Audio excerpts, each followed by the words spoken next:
آئیے دیکھتے ہیں کہ دجال کیسے قتل ہوگا۔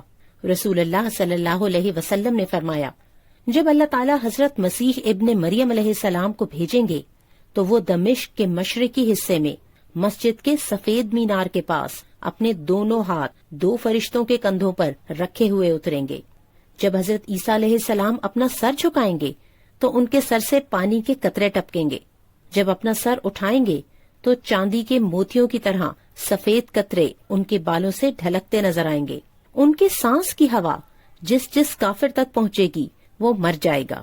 حضرت عیسیٰ علیہ السلام کے سانس کا اثر وہاں تک جائے گا جہاں تک ان کی نگاہ پہنچے گی۔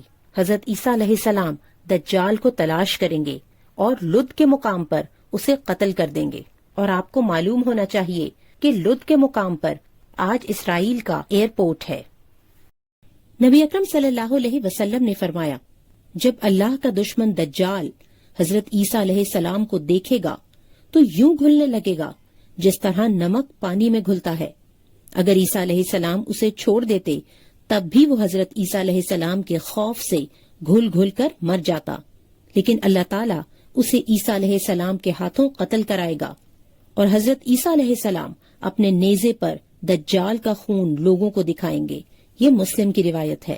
رسول اللہ صلی اللہ علیہ وسلم نے فرمایا، میری امت کی 2 جماعتوں کو اللہ تعالیٰ آگ سے محفوظ فرمائے گا۔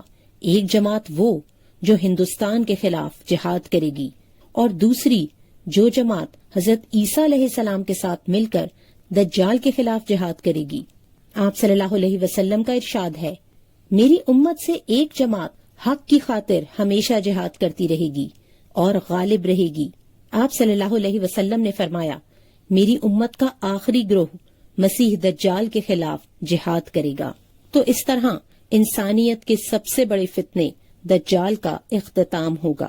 اگلی ایپیسوڈ میں انشاءاللہ ہم یاجوج ماجوج کے فتنے کے بارے میں جانیں گے۔ انشاءاللہ جلد ملیں گے۔ السلام علیکم ورحمۃ اللہ وبرکاتہ۔